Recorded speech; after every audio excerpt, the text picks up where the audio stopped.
un complot sataniste. Selon eux, ceux qui appartenaient à l'industrie du disque glissaient dans les albums des messages qui avaient des influences sataniques sur les fans potentiels et qui n'apparaissaient que si l'on passait les morceaux à l'envers. Ils déclaraient que cela incitait la jeunesse à fumer des drogues, à se rebeller contre leurs parents ou dans le pire des cas à devenir homosexuels. Ça a commencé à faire les gros titres lorsqu'un procès a été intenté contre le groupe de heavy metal britannique Judas Priest. Le groupe était accusé d'avoir glissé de manière subliminale les paroles « Vas-y, fais-le » dans leur album Stained Glass qui, selon l'accusation, avait incité James Vance, 20 ans, et Raymond Belknap, 18 ans, à se suicider ensemble à Reno, dans le Nevada, en 1985. This case is about mind control, the manipulation of the minds of consumers for the objective of making money. Raymond Belknap took this shotgun, placed it under his chin, and pulled the trigger.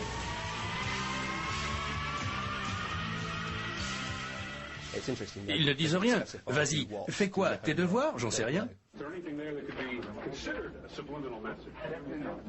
Bien qu'aucune charge n'ait été retenue contre le groupe, la question des messages subliminaux faisait toujours la une. Ce qui prouve que cette technique ne fonctionne pas et que si c'était le cas, l'Église et l'État l'utiliseraient depuis des siècles.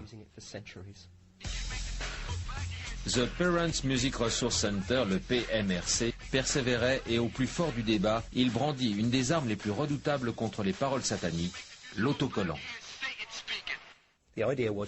Il s'agissait d'apposer sur les albums des autocollants qui mettaient en garde contre la présence de thèmes ayant trait au sexe ou au surnaturel. Par exemple, un O signifiait occulte. Ça rendait bien sûr ces albums encore plus attrayants. Aujourd'hui, on peut lire « Accord parental indispensable » sur des t-shirts. Je crois que la psychose au sujet de la soi-disant influence satanique du rock a en fin de compte poussé de nombreux groupes à jouer de plus en plus sur le registre satanique, si l'on peut dire. C'est très vendeur, ça fait très rebelle. Il n'y a évidemment aucun complot derrière tout cela. Je crois que cette tendance est engendrée par ceux qui en ont peur. Seuls certains groupes tels que les Beatles et les Beastie Boys ne furent pas accusés de travailler main dans la main avec le diable.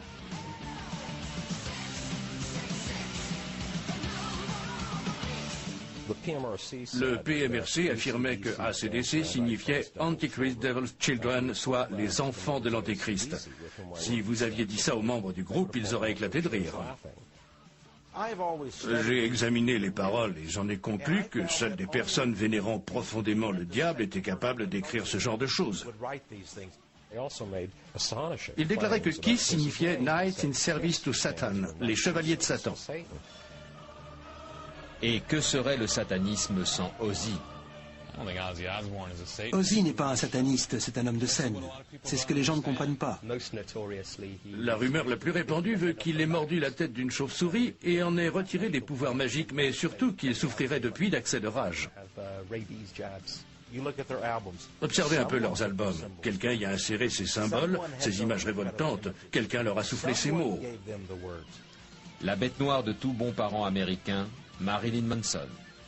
C'était incroyable de voir tous ces chrétiens venus manifester au concert de Marilyn Manson. Ils étaient si angoissés. Voyons les choses en face, c'est une rockstar. Ces gens sont très malheureux, je crois.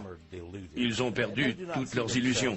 Ils ne s'imaginent pas participer à une conspiration mondiale, mais il ne fait aucun doute que des esprits malins les ont guidés jusqu'à ces groupes. La frontière entre réalité et fantastique est floue. Les gens assistent à un spectacle gore et croient aux atrocités qu'ils voient. Mais selon les évangélistes, Ozzy et ses acolytes ont déjà ouvert la voie au prince des ténèbres.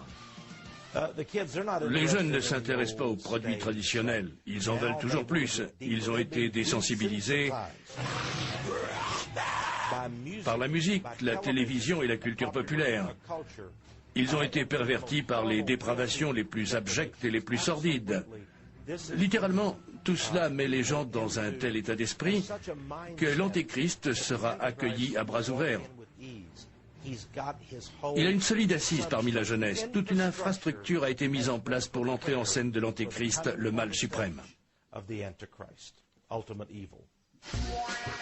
Mais à l'heure de sa venue, si elle se produit, comment le reconnaître? Je crois qu'il incarnera un homme de grande envergure. Sera-t-il un grand homme d'État? Peut-être. Un chef religieux? Possible. Ce sera en tout cas un homme en qui les gens ont confiance. Le prince Charles était un candidat potentiel, mais j'en doute. Il fait un peu trop benet pour être l'antéchrist, selon moi. On a aussi cité George Bush, Henry Kissinger, Bill Gates et même un Américain de 27 ans qui vit dans le sud-ouest. Cela représente près de 30 millions de candidats. Peu importe qui est l'antéchrist, ceux qui croient au complot sataniste affirment qu'il a déjà un moyen efficace de communiquer avec ses disciples. Un de mes amis décodait les messages subliminaux en passant à l'envers les discours de grands dirigeants. Et il a fait des découvertes stupéfiantes. Bill Clinton parle d'un sujet tout à fait inepte, mais si on passe la bande à l'envers, il dit par exemple « I love you, Lucifer ». Come quickly, my Lord Lucifer.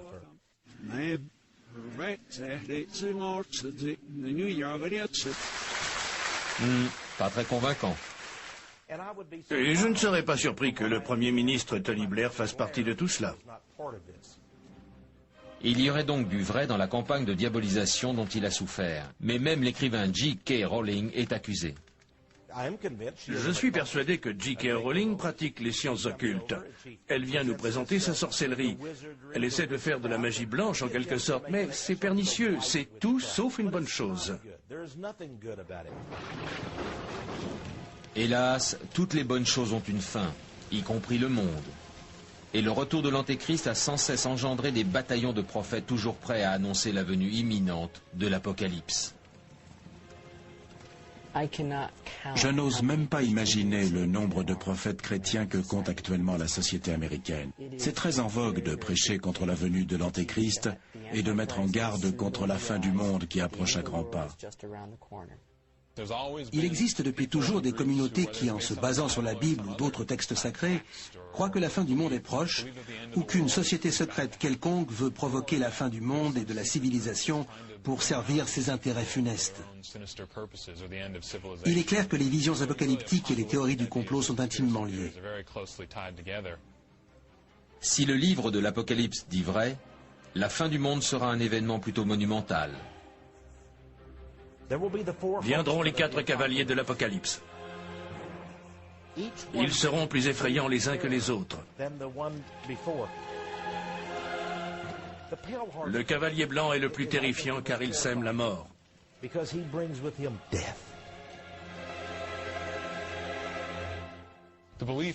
Le thème de la fin du monde a toujours été très populaire et les gens qui y croient ne sont pas intéressés par l'argent, à part ceux qui s'en servent comme scénario, comme pour le film La Malédiction.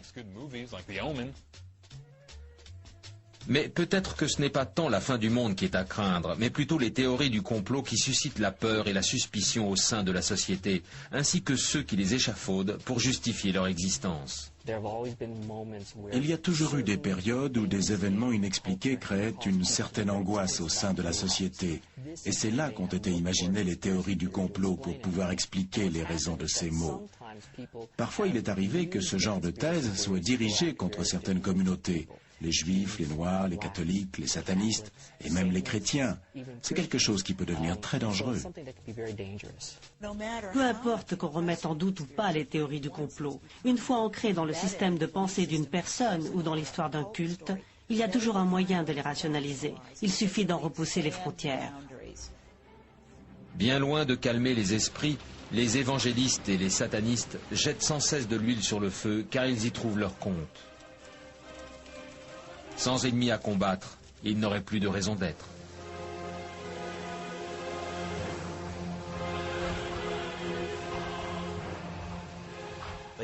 La bataille est pratiquement achevée, car tous les événements cités dans la Bible se sont déjà produits.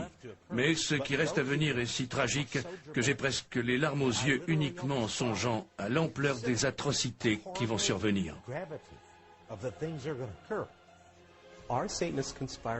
Les satanistes ont-ils organisé un complot pour dominer le monde? Ont-ils une emprise sur la culture? Certains peuvent le penser. Toujours est-il que le futur sera régi par de nombreux satanistes sans que le commun des mortels n'en sache jamais rien.